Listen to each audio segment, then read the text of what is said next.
Welcome,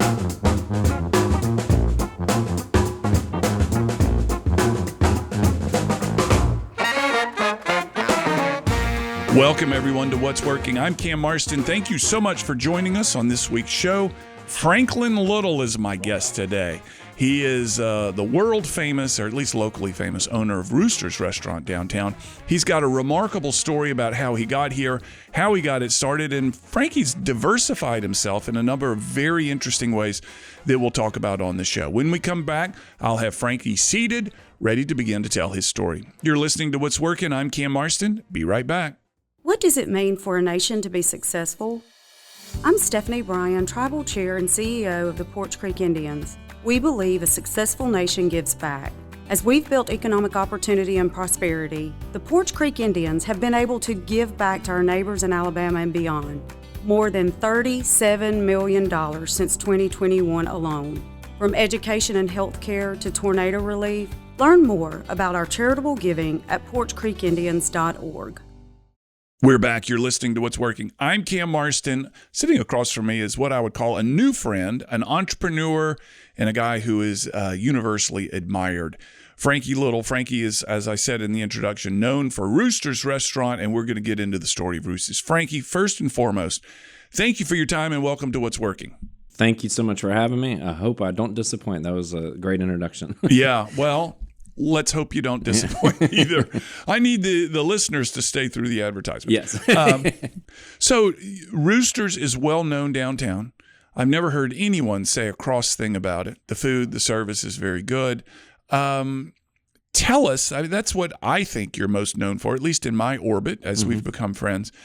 Tell me the story behind Roosters. Oh, in what way? Just how I came to open Roosters. Tell me the story that begins before there was Roosters up till today. And okay. I was conceived on this date. Yeah. Let's not go back that far. So post high school, I bounced around, graduated high school, bounced around, had no direction and just partied. I played in bands, I hitchhiked around the country a little bit and I was really idolized the kind of beatnik poets and stuff, like On the Road, that kind of stuff. And so I just, kind of lived one day to the next, didn't really think too much about the future. And anyway, that led me to not really going to college and just flying by the seat of my pants and having adventures and stuff, but not really being settled down. And then, you get to a point where it's like, okay, you've had your fun and it's like, well, what do I do now? So I was in my early to mid 20s and met my now wife, Faye, who you know, and moved in with her here in Mobile. And I had a little bit of restaurant experience. Not much. I grew up at the beach, or grew up in Foley and the beach, and I'd worked at a little, bussing tables at some beach restaurant or something, but moved here in Mobile, and I said, well, I guess I'll work in a restaurant. So I started waiting tables. I never really waited tables before. Started waiting tables, and it just clicked one day or dawned on me. I was like, I really love the restaurant business. No kidding. I didn't know what I was going to do with my life, and you get, like I said, some people, they know it. My brother, at 5 years old, he knew he was going to be an Air Force pilot. And that was all he talked about. Not everybody's like that, In fact, I think he was probably a rare exception. Most people don't know what they're going to be at 5 and end up being it, right? I wanted to be a baseball player, and a rock star, whatever, all these other things. Fireman, a cowboy. Yeah, exactly. But then you get to be an adult and you start to say, okay, well, now what do I do? And anyway, so I just fell in love with the pace of the restaurant business. I had done other things, manual labor, construction, landscaping, retail, and I got into the restaurant and just said, man, it's fast paced. Time goes by fast. Retail, you're sitting there staring at the clock. It's like dragging on. But in a restaurant, 5 hours, 6 hours can go by like in a flash. And then, I was getting to work around cool people, getting to learn about good food and wine and cocktails, and it just kind of was romantic, and so I just decided to go all in on the restaurant business. Instead of being a waiter that was waiting to do something else, I was like, I'm going to be a waiter and just try to be the best, and or I shouldn't even say the best. I just really wanted to be good at it, and so I just kind of dove all in and just tried to be the best waiter I could be, and then I got into bartending and just trying to be a good bartender. And I love to cook at home, and I love to, watch cooking shows and read cookbooks. And so I just got into cooking, but I didn't do it so much in the restaurant.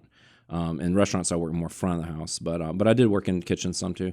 And eventually, just like I got to a point in my early 20s where it was like, what am I going to do for a career? Eventually, doing all that led me in my early 30s to say, can I do this of my own? Can I create my own thing? Can I, I'm tired of kind of living and dying by other people's decisions. And I'm a hard-headed person, and I wanted to live and die by my own decisions. And so I just started to kind of formulate the ideas of, maybe I could have a restaurant, and so naive in retrospect. I think a lot of people do things out of naivety that they look back in retrospect and say, wow, I didn't know anything. Exactly. And that's totally me. Yeah. I look back and I'm like, man, what was I thinking? But I'm so glad I did it, Let's break that down a little bit. You said a couple of interesting things to me. You wanted to be the best waiter that you can be. What does it take? And how do you train your staff that way now? I have my 10 rules of great service, is what I call it, and it's in our staff handbook. And I'm reaching for a pen. Oh, I don't know if I remember it all off the top of my head. I might have to. I remember most of them, but really it comes down to the golden rule: serve others the way you want to be served. Do you want to be acknowledged? Do you want to be made to feel like you matter? But doing that all while, I call it being a server ninja. Get in, get out, let the people enjoy themselves. They're there to, enjoy the company of their friends and family. Don't be obtrusive, but just be helpful and get them what they need. Really, that's the simplest form of, I think, being a good waiter. Where did the concept for Roosters, or what you call Roosters? I consider it.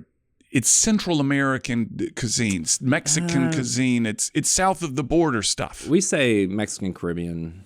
South of the border stuff is fine too. Yeah, but we don't like segregate ourselves to just that. I mean, we throw in local dishes, gumbo and stuff during the wintertime sometimes, and we're not like super strict with that, but it leans definitely towards Mexican and Caribbean. So where did you, the story that I like to tell about you? Yes. And you know where I'm going with this, right? Yeah. That you left the United States, you and your wife, and you wandered Central America from tribe to tribe in remote villages, wearing nothing but a loincloth and writing the recipes down that you met and were fed as you walked shoeless through Central America. That's the Cam Marston urban legend. And it's the one I prefer. I never let the truth get in the way of a good story. Never let the truth get in the way of a good story. Exactly. But Roosters obviously has some ethnic roots to it. Tell me about that. I did traveling, but also I grew up with my grandparents on my grandparents' farm in Foley. My grandmother grew up in Central America. Uh-huh. And she was of American descent. She was born in Boston, but her father, my great-grandfather, worked for a company in Central America, and so she lived in Colombia, Panama, and Costa Rica. So she, growing up on the farm with her here in Alabama, she cooked some, Latin-style food.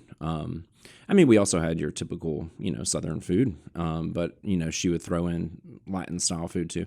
So I grew up with an interest in it from a young age, and then in my, like I said, my beatnik days, I guess you could say, post high school, I traveled the Southwest and into Mexico. Running drugs? No, just doing them. No. No. I was never savvy enough business wise at that time to sell drugs. I probably did a few though. And then like you said, my wife and I, we backpacked around Central America for a month when we'd been dating about a year or something, and we decided to just leave it all, and we quit our jobs and just went down to Costa Rica, and we spent some time in Nicaragua too, just backpacking around, and came back. And we've been back several times to different parts of Mexico and stuff. So yeah, it's a mix of traveling, growing up with my grandmother, just being interested in that type of food. We lived in Austin, Texas for a while too, which, has a heavy Hispanic community. My brother is from Houston. My brothers were both from Houston. And so I had a Texas connection too. So just a kind of a hodgepodge of things that led me to loving that type of food and wanting to bring it to Mobile. Also, I just didn't see anybody really doing a fresh style Mexican food around downtown Mobile at that time when we opened. So it's delicious. Thank you. Whenever someone says let's meet downtown for lunch, you know that I always insist that we go to your place, and which is why you see me there so frequently. Though I've seen you at Noble South too. You have seen me in Noble South too, but I love Noble South too. On yes, yeah. Well, Noble South's great too. You're fond of local vendors. I know of Joey Mason. You use his meat for different recipes from time to time. The heirloom corn guys that are over there across the bay somewhere in Baldwin County. Talk to me about your local vendors, and are there more that I don't know about? I mean, we just do as much as we can. There's only so much. I mean, we're not a high-end fine dining restaurant, right? We're trying to be, our price point is for the average diner, the average person, and so we're not making food with tweezers, right? And so right. we're not sourcing everything 100% local. I don't want anybody to think that, but as much as possible, we do try to source things locally as much as we can, because we go through a lot of food. We're very busy, and so we go through a lot of brisket and chicken and tomatoes and limes and things that some things we can't even get around here, like limes. You're not going to really get that. But during the tomato season, sure, we try to get some tomatoes, maybe do tomato specials with local tomatoes, but it's not like we can get them 365 days a year all the time. Tell me about the tortillas. Yeah, it's two brothers. They have a great story. That's why I think they would make a great interview, because they have a fantastic story. Their great grandfather brought this heirloom corn to Bon Secours in the 1870s. Yeah. And they grew that same corn on that land until the 1980s, so over 100 years. I think I did interview them. Yeah, they talked to me about the stringent qualities that this corn must have to grow it. I mean, there's got to be a buffer around the corn. Yeah. So keep going. I'm sorry. No, it's okay. They the farm shut down in the 80s, and this is my favorite part of the story. Their uncle or something saved 100 seeds in a Ziploc bag and threw it in a freezer. Yes. And it was left there until I think they graduated college in 2010 or somewhere around there. I think 2014 maybe. Anyway, they graduated college, went home. They were trying to figure out what they were going to do with their lives. I think they had a business major or something like that. And they pulled these seeds out of this freezer and said, hey, I wonder if these things still will grow. And they planted them, and 99 out of the 100 seeds produced corn plants. Yeah. So 99%. Survived, decades and sitting in a freezer. And so from there they said, well, maybe there's something to this. And they just kept regrowing it. And then they learned how to make grits and cornmeal, and they made a business. It's called Bayou Cora. And so they deliver their corn flour to the tortilleria in Daphne that makes our tortillas. So they deliver their corn flour to there, and then they make the tortillas for Roosters. Yeah, it's a wonderful story. Mm-hmm. And your commitment to sourcing local food or vendors, whatever, is commendable. And it's perhaps along those lines that you were put in front of diners, drive-ins, and dives, the Triple D, which has like a cult-like following to foodies across the country. It does. Tell me about that. To get on the show, you have to meet certain criteria, and not necessarily using local ingredients. I think that probably helps, but you got to make things from scratch. They're not trying to put restaurants on TV that just open cans. You got to make things from scratch. You got to be a single kind of mom and pop place they're wanting to highlight, and that's the really people have different thoughts about Guy Fieri, but the cool thing is, man, he loves to highlight small American businesses, restaurants. And I commend him for that. I think that's great. He could easily just go do a bunch of chains and a bunch of, Sure. He does small mom and pop places. And I think that's great. So you have to be a small, I think they won't do, if you have more than 2 locations, they won't do you. And you gotta make things from scratch.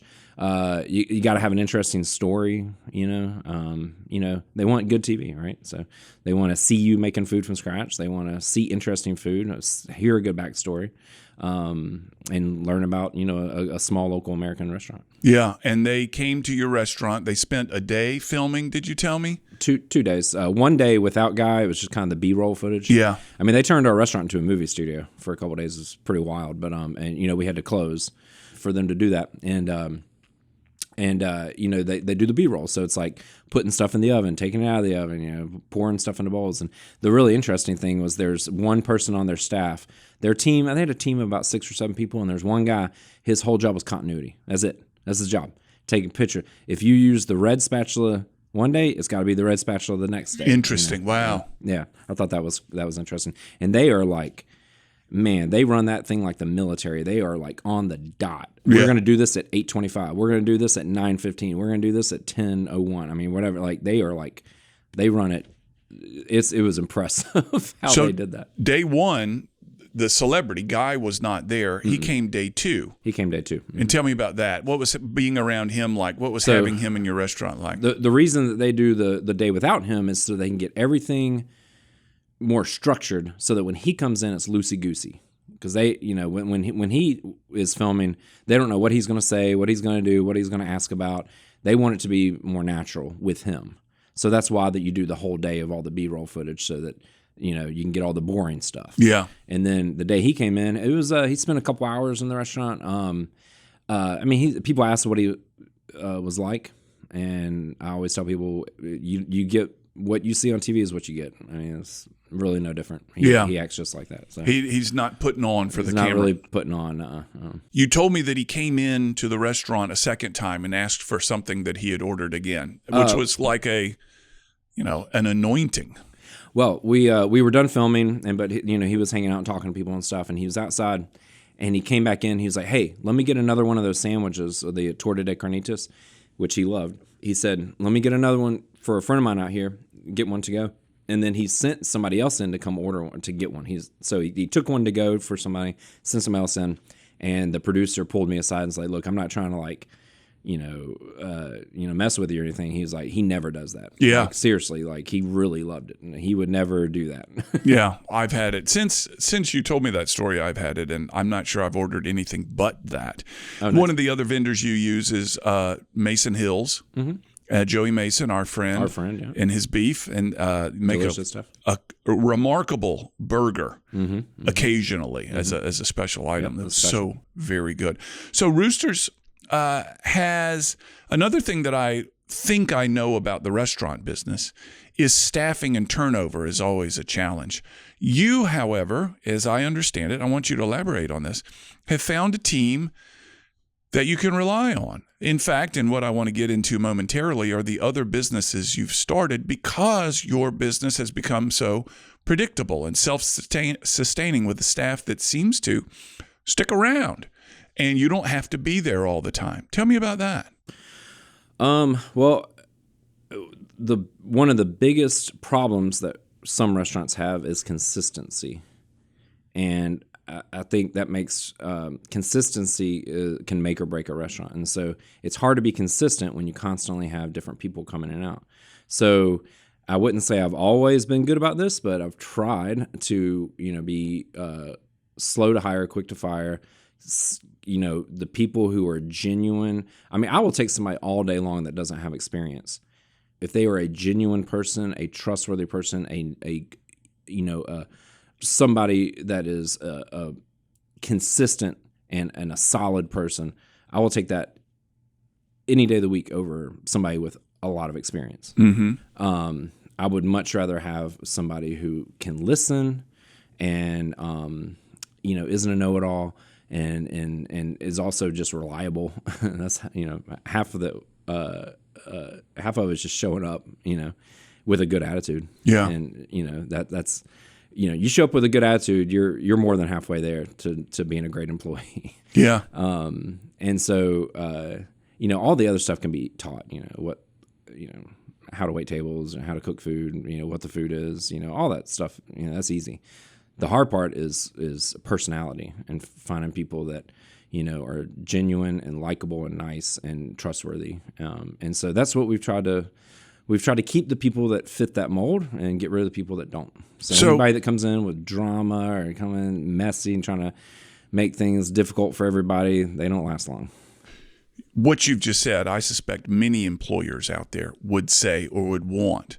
how do you screen for trustworthy, honest, predictable? I mean, how do you figure that out in a short amount of time? How do you figure that out on a piece of paper, perhaps, if they've written in some sort of job application? You never know, and there's no good answer to that, because somebody might on paper seem great, and then you get them in, and in one weekend they're already showing up late. They're causing problems, whatever it is. Somebody might be kind of an iffy hire. Like, I've hired people before that I'm like, they didn't interview very great, but we'll give them a try, and they end up becoming our best employees. So there's really, when we first opened, I had kind of like a questionnaire I would go through that kind of asked some like weird esoteric questions just to kind of throw people off. Not your typical like, where'd you work? Right. Blah, blah, blah. I like to, my interview style is to just talk about random stuff. Yeah. Just get them talking. And I think I can learn a lot about somebody rather than asking them questions and have them answer questions. Just to be like, just have a casual conversation. And within, 10 minutes of a casual conversation, I can get a pretty good idea. And it's just really from instinct, I think. Yeah. I don't know that there's any formula to it. It's just from years of doing it, interviewing people. It's just I've got maybe just an instinct for whether, and it's not always right. I mean, I've been wrong plenty of times. So you've got people that are loyal to you. They've been there for a while. I recognize many of the faces that I come in there with. I love consistency. I love for people to stay. That's why we offer benefits, a lot of benefits, and try to pay people really well. But they've got to see something in you too. They've got to say, you know what? I have talents that a dozen other businesses up and down Dolphin Street in Mobile, Alabama would want. Predictability, loyalty, reliability, honesty, all that kind of stuff that you listed. There are other employers up and down the street that would want this from me, but I want to be here. I like this guy. I like what I do here. What do they see in you? Why? What makes them come back to you? This is a question of self-awareness, Franklin. Yes. Well, because I came from being a dishwasher and a busser and a waiter and a bartender and a manager. I've done every job in a restaurant that you can do throughout my life. And so I intimately know what they feel and how they feel on their day-to-day, I've worked for restaurant owners before that had never worked in restaurants. Oh, yeah. Restaurant owners that had other businesses that just owned the restaurant, And it's I think I have loyalty for my staff because they see that I'm willing to do whatever it takes. And when I come in the door, I'm busting table. As I'm walking in, I'm even when I'm in like wearing a nice suit or nice shirt or something, I'm grabbing dirty plates. I'm scraping dirty plates. I'm refilling drinks. I'm running food to tables. Even if I'm just there sometimes I pop in for 15 minutes. But if there's food to run, I run it. If there's tables to bus, I bus them. And that probably I would assume. I mean, I can't speak for my staff, but I would assume that they have a certain respect because I'm not just barking orders. I don't like micromanaging. I like for people to be adults. And when people show themselves as not being adults, I'm quick to get rid of them. Yeah. And so that's why I think I do have a great staff and also my staff naturally weeds out bad people because we do a tip share. All the hourly employees share in the credit card tips. And so they are very quick to let me know if somebody's not, cutting it. Oh, and really? If somebody's not carrying their weight, they're very quickly pushed out. That's an interesting Did you know that would be a part of the screening process when you began that? No, that's just something that kind of has organically happened over time. Yeah. So they're not. But it makes sense though. I mean, because their money is determined by who they're working with. And so if somebody's not pulling their weight, I mean, I definitely designed the way we do that to be like a rising tide lifts all boats. We're all in this together, that kind of attitude. I mean, from day one, I preach that this is, me and my family's well-being is determined by this restaurant. So is yours. Everybody's families are being fed by this restaurant. So the person that walks in that door to spend their money in this restaurant is the most important person. And that has to be front of mind at all times. The person coming to spend their dollar is the most important person. So we need to treat them that way. Yeah. And so because of that, if there's somebody in the organization that is not kind of doing that or the other employees are quick to kind of point that out and get rid of them. It's an interesting concept. It's a benefit that you gained unwittingly, but suddenly has become a truth teller, if you will, in the restaurant. So you run this thing very well. You've got all the loyalty that we've been talking about. And then one day, a guy came through the door from New Orleans who was responsible for a franchise concept. And he said, "This place looks beautiful." Tell me about that. Yeah, this guy was a sales rep for a franchise development company called Franchise Marketing Systems, FMS. And they're based out of Atlanta, but he just personally was from Louisiana. And he just decided to drive to Mobile one day and check out Mobile and just walk around and see if there's any businesses that, would be franchisable, I guess, or, and he came at the right time because I had been pondering the idea of growing in that way. We wanted, from day one, we built the restaurant to grow. Through a series of events, my main financial business partner passed away in early 2022, and he had cancer leading up to that, and so we basically had paused all ideas about expanding because of that. And so once he passed away, then it was like, okay, well, what do we do now? And then, I'm sure you're going to get into this in a minute, but I started becoming a financial planner in 2021. I got into financial planning, financial services through New York Life Investments. And so I started doing that. And so then I was like, because it was post-COVID, I was just trying to figure this new world out. And I was like, maybe I need to diversify my skill set and learn something new. And so anyway, but I still wanted to expand the Roosters brand or whatever, because I'd built it that way. I'd built the recipes to be easily replicatable. And we had gotten on Diners, Drive-Ins, and Dives. And so it was like, I think we could grow this thing, But I thought, well, maybe the franchise model is the way to grow it. Basically, find people to help me open more Roosters with our coaching. And so anyway, this guy, walked in. He came to Mobile with his wife just to walk around and happened to come on a beautiful spring day. And it was packed. The restaurant was really busy. And he's like, something's going on here. So he came in, ate, and left his business card. I wasn't even there that day. Left his business card, and my manager said, you might want to call this guy. He seems pretty serious. And so, because we've had people do that kind of stuff before, and, but she was like, she felt something like this guy seemed pretty serious. So called him up and started talking to him and developed a relationship with him. We met, repeatedly over the course of months. And then I pulled the trigger and said, all right, let's do it. So they built our franchise package, which we now have. It's complete. And then I've referred their company to now 3 or 4 other businesses here around Mobile. And so the CEO of the company is flying down from Chicago tomorrow to come meet with us because I think he's kind of like intrigued by Mobile. He's like, so in the span of, a very short time, all of a sudden we've got, 4, really hot concepts signing on here in Mobile. So what's going on here? So anyway, we're going to meet with him tomorrow in person. Yeah. Well, the common element of those 4 businesses is, first, they're successful. It's less Mobile, and I'm very proud of Mobile, and it's more you. You're a connector, and that's one of the notes that I've made to talk to you about, and I want to get to you to that. Let's just jump into it right now. So Roosters is available for franchise, and it's the and I use air quotes here, the recipe for how to run a successful Roosters is somewhere in a 3-ring binder or on a hard drive right now. Yes. And for the right amount of whatever, it can be yours. Exactly. And the consistent word that I hear from you, as well as about you, is that you're a connector. You see opportunities to put people together, just like what you've talked about with these franchises. You find somebody that's got a good idea and you put them in touch with the franchisor. You've introduced me to dozens of people in our time together.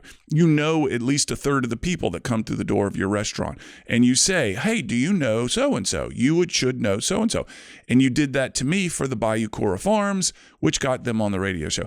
Talk to me about being a connector. Talk to me about someone who seems to get a energy, a lift, fulfillment from connecting to people who you feel should know one another. I was at a conference a couple years ago, and I heard a guy use a phrase, and I was doing this instinctively or naturally, just it was my personality, I guess.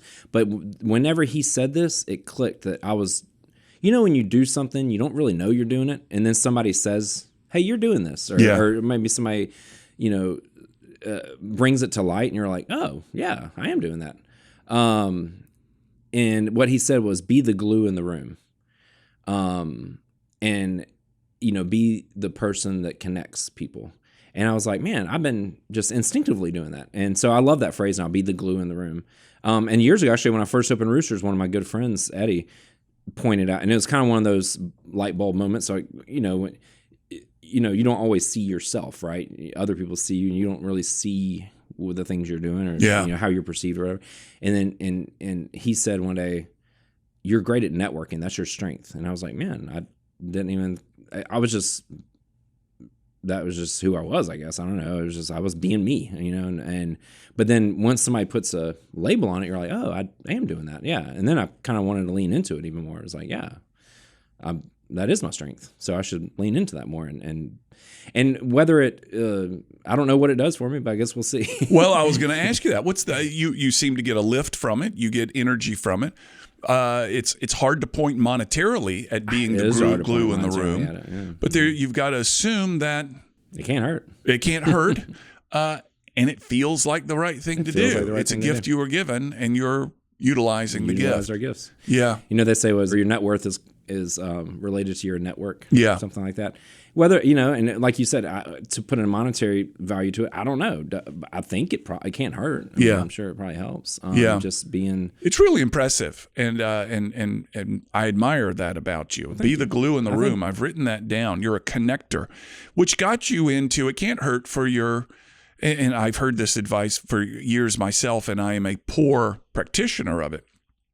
It got you to diversify your business. Mm-hmm. You've got this New York Life business, and I want you to describe that. Mm-hmm. And then you've opened at least one that I know of, maybe 2 Airbnbs. One. Yeah. One. Mm-hmm. So let's start with New York Life. You chose to get of course not out of, but to leave what you knew behind and begin something different, which is financial planning. Now, the advice that I've always heard is you find a lane similar to your own and choose that lane as an alternative or an additional source of revenue. You don't go perpendicular to what you know. You, however, have gone perpendicular to what you know. And 3 out of every 5 restaurants go bankrupt. They don't make it. Yet here you are, a financial analyst or financial planner in the restaurant business. It doesn't seem logical. People do point that out. It doesn't seem logical. Yeah. Or they think I was a financial advisor before having a restaurant. Maybe I bought a restaurant just as like a tax write-off or something like that. No, or you had a financial advisor. You wanted to lose money, so you opened a restaurant. Exactly. So tell me about becoming a New York Life guy. What drew you to New York Life? I suspect your networking is very helpful to you in that. And tell me how, as I've been in your office, there are all kinds of extraordinary awards hanging all over your office. You're doing well there, too.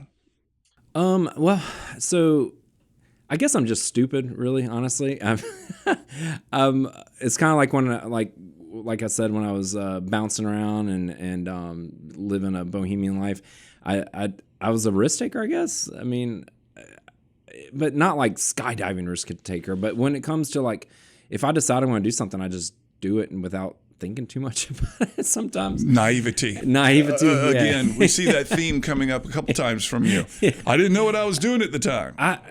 My entire life, I have had death in my mind, and I've always had the thought of you only live once. And that's every day I'm like, you only live once, so let's try it. Yeah. But then there's moments where I'm like, what have I done? Because, I have moments where I'm like, you only live once. Let's just jump off and do it. Let's try it. And then you start doing it and you're like, and then you're in it. And then you're like, oh my God, what have I done? Right. But then there's moments where it's like, this is amazing. It's led me down this path that's led me to this amazing thing. And then there's moments where fear washes over me. Of like, man, now I've got, like with the restaurant, after opening the restaurant, I was like, oh my God, this is crazy. This is so hard. And then now I've got almost 30 employees to worry about, and that weighs heavy on me. Oh my Lord. To think about their lives, their families, and I got to keep it successful and keep it going. That weighs heavy on me. So it's like I do these things out of, you only live once, let's try it. And then you get into it and you're like, now I have a lot of responsibility. I keep going deeper in the quicksand, I think of responsibility and having kids, and it's like more and more. I lived a life with no responsibility up, pretty much throughout my 20s. Yeah. So I'm kind of like, on the pendulum has swung the other It's way. I went catching from up to no you. responsibility to a lot of responsibility. Yeah. But I wouldn't trade it for the world. I absolutely love the life that I've been creating the last few years. I would not change a thing. I didn't come from much. My family didn't have a lot. We grew up on a farm. So we always had fresh food, but we didn't have a lot of money. And so I don't know. I mean, it's life is a journey. So I'm just one day at a time. I don't know. Who are your New York Life clients? Do they have a theme to them? Other restaurateurs? Are they small businesses? Tell me who is attracted to you as a New York Life agent. Yeah, small business owners, because I am a small business owner myself. So there's a lot of, correlation there and empathy, and I know what they're going through as small business owners. So, and really, the truth of the matter is, when it comes to financial services, like the things that I offer, which is like life insurance, disability insurance, and then investing, long-term investing, short-term investing, all that stuff. Not fun stuff to talk about, right? Boring stuff. But the truth is, 99% of people do not have it covered. A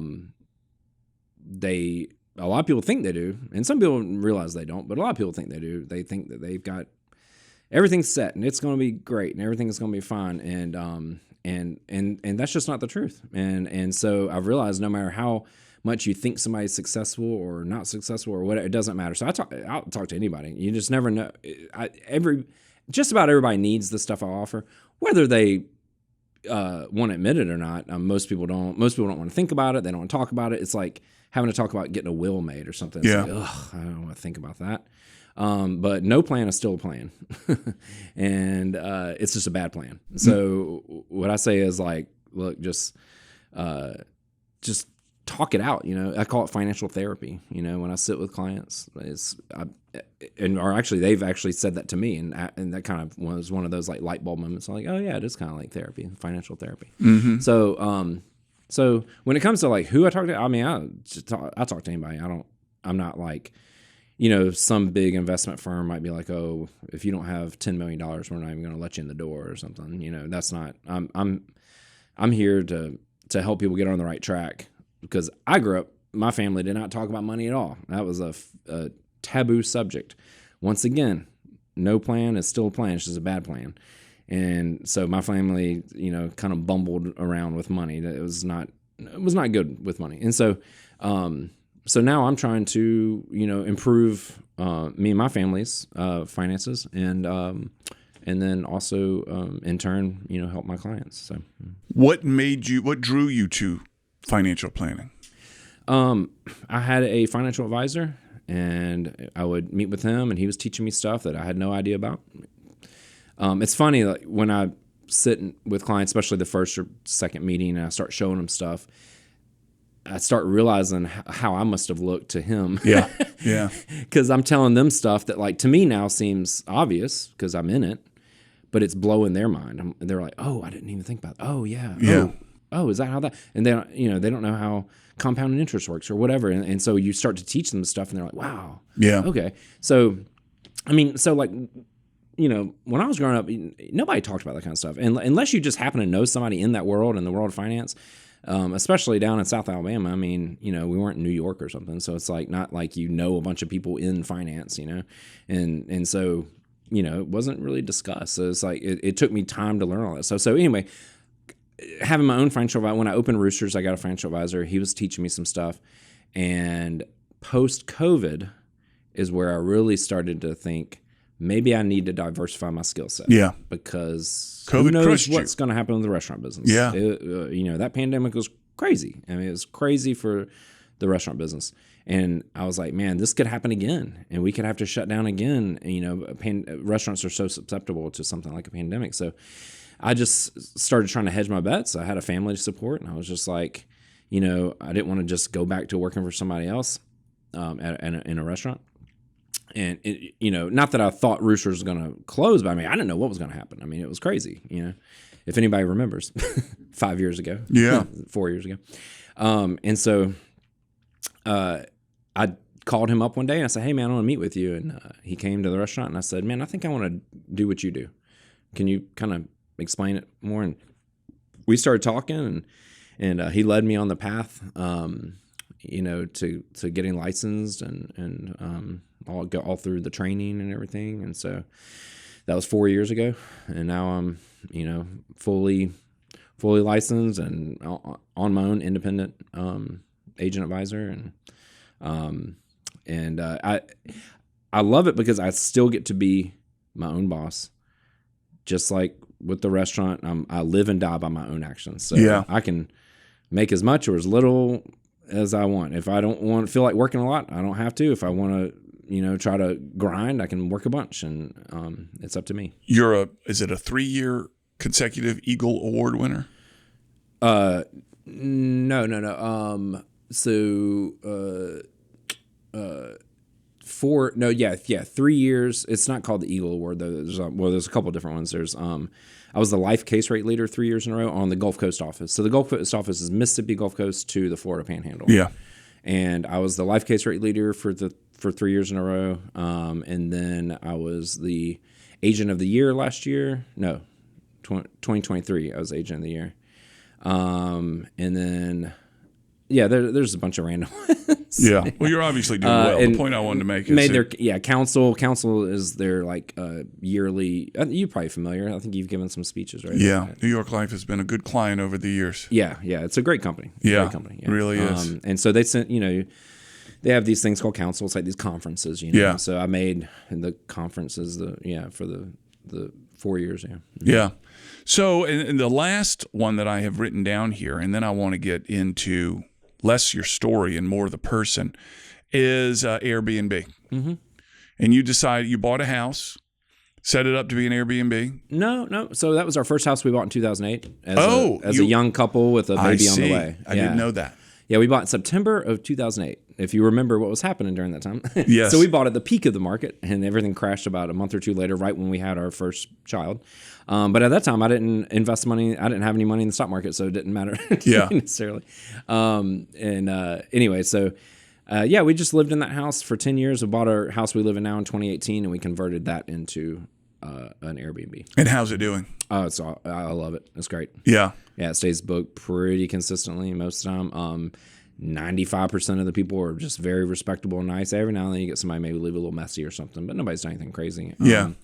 We actually rented to a long-term tenant the first 2 years, so 2018 to 2020, and that ended badly. Had to evict him. He messed up the house, stopped paying rent and stuff. So then we switched to the Airbnb, the short-term rental, and that's been great because, they got to pay Airbnb. Airbnb has to pay you. They're for the most part, Airbnb clients are very respectable, and most people are coming here to work or something, so there's need a place to sleep and eat, and they're not like partying and stuff like that. Yeah, not a spring breaker. Yeah. So, Frankie, how's this all going to wrap up? You're not this episode, but you got so many irons in the fire. You know so many people. You've got 2 wonderful little girls and your wife, and I'm interested in when you look out there, what do you want to see? Look out there into the future? Yeah. Man, that's a big question, Cam. But you're a thoughtful guy. You make big decisions. You're used to responsibilities. Yeah. And you can't not have thought about this. I can't imagine that you haven't thought about this. Everything you've said suggests that everything that I get from you suggests that you're able to look out. You're not you were a seat of your pants guy when you were wandering through Central America in your loincloth. You're no longer a seat of your pants guy. Mm-hmm. And you've probably said, here's what I'd like this to look like. Have you thought about that? I'm trying really hard to make up for lost time, and that's why I'm grinding so hard and doing all this. Because, what does that mean? Financially speaking, I never saved a dollar. I didn't think I'd live to be 40. Honestly, in my early 20s, I just the idea of being 40 would just no, I'm never going to be 40. Now I'm 45, and so because of that, I live for the moment, never for the future, and so I didn't even start thinking about the future until I had my first child. I was 29, and so that's what kicked in my brain. Like, okay, now I need to think about her and think about not just me, and so I feel like, financially speaking, I wasted a lot of time in my 20s. So I'm trying to, like, I guess, make up for lost time. And so I'm just trying to build stuff that I can, I'm just trying to have fun, really, actually. But at the same time, build something for my family, for the future. And I don't know what that's going to look like, honestly. I mean, I say, so I'm 45 now, and I say in my mid 50s, I would like to, hopefully be to the point where I can buy some land somewhere and maybe set up some kind of go back to my roots, the way I grew up, which was on a farm, and kind of go back to that, the way my grandparents were, where it's like every day they got up, they worked in the garden, they came in, they had lunch, they went back out into the garden, they led a very kind of salt of the earth type life. Yeah. And I envision getting back to that at some point. Yeah. And to do that, though, I need to, kind of work hard right now, grind, to be able to get to the point where I don't have to worry about money. It's interesting that you say grind. I don't get grind from you. I get fun. And yeah. I recognize that your work, I don't mean to diminish your work ethic, but you have an extraordinary work ethic from all that I can see in the way that I know you. But there's always a smile. That's the impression that I get. So it's funny that you say that. And I'm glad that you see that, because so many people, they hear, oh man, you have a restaurant and you have rental property and you have this financial plan. Like, you must just work all the time. I'm like, actually, I don't. I've set up these businesses to the point where I work when I want to, and as much or as little as I want, and I get to hang out with my kids and go, and enjoy things with them, and I feel like I'm the less stressed I've ever been in my entire life. No kidding. Even with all that, even though, like I said earlier, sometimes I'll get a wave of fear wash over me. If I stop to think about it all, it does kind of, I can have moments where I'm like, oh my God, what have I done? Yeah. But for the most part, I really have kind of designed a life that is, fun. I don't know. I enjoy it. Tell me how you manage the fear. So I can relate. I push it down deep. I have 4 kids. I've got this business. Oh, yeah. You can relate for sure. I can relate. And every now and then I feel it in my shoulders and in my chest. And I think, oh gosh, what am I going to do? What am I going to do? That's exactly. And I try my best to, all right, this is a dead end path thinking this way. If you're struggling, you're going to really struggle with it if you think this way. So how do you deal with it? I'm confident that everybody's listening knows what you're talking about. What's your secret? Just that kind of you only live once attitude. Just it'll all work out. It'll all work out. It'll all work out. Yeah. Yeah. Even Steven, it all comes back around. Yeah. In the grand scheme of the universe, this is a minute nanosecond of the existence of the universe, and so that I kind of have that thought too. Just as much as we like to think everything we're doing is important, it is, and it's not. Mm-hmm. It is important that I have a staff, almost 30 employees working for me, and hundreds of clients with my financial plan. That is important. At the same time, in the grand scheme of the universe, we're not promised tomorrow. It could all be gone, and it won't even really, I don't know if that's a very good answer or not. But I just have this kind of like, I guess that's how I deal with it. Mm-hmm. It's just the kind of, this is all very short term, in the grand scheme of things. Yeah. All right. Imagine your daughters are sitting in front of you right now. they're 18. I know they're not 18, but in our imaginary scenario, they're 18. And you have some wisdom, some life lessons that you've told us about, some wonderful experiences and businesses. And you look at your daughters and you're going to give them advice based on what you've learned and done about how to live their life. You're an extraordinarily popular guy, and you want your children to experience these same feelings of being liked, whatever it may be. You're going to give your two daughters, who are now simultaneously 18 years old as they're beginning their quote unquote adult life. What's your advice to them? Time is your most valuable asset, and whatever you can do to control your own time, do it. All right, that's good. But that looks like something that would be printed on a piece of wood behind a bar in somebody's home, in a home bar. Time's your most invaluable asset. Love your pets, things like that. What does that look like? I'm trying to hopefully coach them into starting their own businesses and maybe even taking over the businesses I've created, to where they can have their own, thing that they have created that they get to live on their own time, rather than working for somebody else. Yeah. Not that there's anything wrong with working for other people, but I've found, because I've done both, that I really like working for myself. Yeah.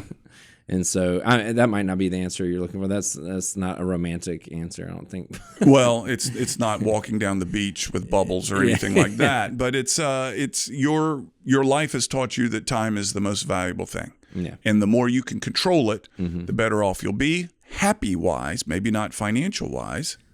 And maybe that's just me. I mean, everybody's different, but maybe it's my hard-headedness or something, but I love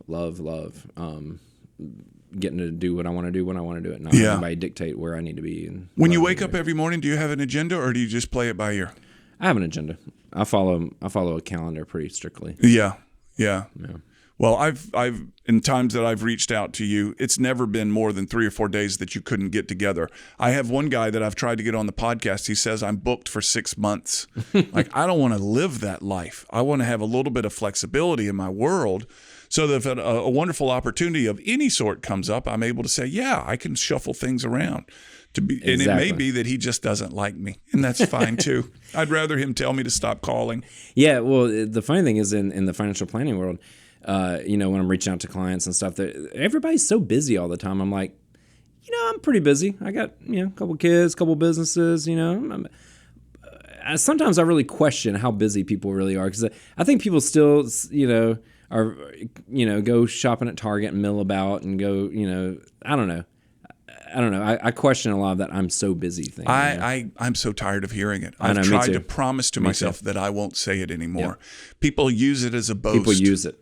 I'm so busy. I'm so important. Oh, I know. That I'm busy. Drives me crazy. Yeah. I'm like, I bet you're watching reality TV. Oh yeah, you're sitting at home watching TV. You're doom scrolling. You're watching reality TV, Mr. and Mrs. Busy. Yeah, exactly. Full of junk. Exactly. Yeah. Yeah, we see the same way on that. Yeah, we know the same people apparently. Yeah. Yeah. Frankie, we're going to wrap it up. How can people find you? Let's start with Roosters. How can people find Roosters? Roostersdowntown.com. And there's links to everything, from applying for a job to the franchise website, to the menu and everything, and videos, and it's all on that website. Triple D. The Triple D it's all videos on the website, there. Yeah, roostersdowntown.com. Yeah. Did they give you that video footage, Triple D? Yeah, they sent me a link to. There's like a YouTube. Oh, okay. Clip. It's a clip of just our segment. Yeah, it's like 15 minutes or something. So that website will be in the show notes, and it'll give you to Roosters Downtown. What about the New York Life thing and the Airbnb product? Airbnb would just be, I guess, going to Airbnb, and it's 1553 Slava Street. In Mobile, Midtown Mobile. And then New York Life, just search in New York Life, Mobile, Alabama, and there's a link to my profile and everything. Yeah. So, my office is downtown, right, just a few blocks from Roosters. You've been there. Yep. And so I typically meet clients at my office and sometimes at Roosters, and So yeah, I'm usually around downtown Mobile. You are around downtown Mobile. For you to come out here to West Mobile must be just pure drudgery for you to have to cross what is it, Sage Avenue. Yeah. Just most people from Midtown don't like to have to do that. No, this isn't that far. Now, if it was past Schillinger, that might be a different story. I think you have to get papers to go out that far. Yeah. It's a customs border thing out there. Folks, Frankie is one of the nicest guys. He's a connector, and don't hesitate to introduce yourself to him, and he's got a great story. I'll be back after this break with final comments. You'll soon hear from the wonderful Porch Creek Indians and what they're doing for the state of Alabama. In this advertisement, we'll be right back. I'm Stephanie Bryan, chairwoman of the Porch Creek Indians. Tourism and hospitality are more than industries to the Porch Creek Indians. Providing a warm welcome is part of our heritage. It's central to who we are. From Atmore to Aruba, we've created more than 20 unique travel and tourism destinations, providing unforgettable guest experiences and life-changing career opportunities for our tribe and our neighbors in Alabama and beyond. Learn more at porchcreekindians.org. I said this at the beginning of the show, and I'll say it again. I've never found anyone that's had anything bad to say about the guy. A really nice guy. And the word connector, the glue in the room, he is that. If you don't know Frankie Little, he's somebody that you should meet. And my time spent around Frankie, and I'm going to add Joey Mason to this as well. My time spent around Frankie and Joey makes me want to push, makes me want to try harder, makes me want to take more risks. Not quite Joey Mason level risks. Joey runs the Mason Hills Farms. It took me a moment. Beef. Not quite those level risks, but more relatable to Frankie. In other words, get out there, Cam. Take a chance. Extend yourself. Not financially, but push your limits. Become uncomfortable with something. And you're going to find there's benefit to it on the other side. Frankie does that for me. That'll wrap us up, folks. Glad you've listened. You can find any of the links that we referenced in the show notes. We'll have another show next week. Maybe. We'll see how this goes. Now that we're no longer on the radio pacing, I can take my time with this. So maybe another show next week, maybe the one following, but there's another one coming. Have a good week, everybody.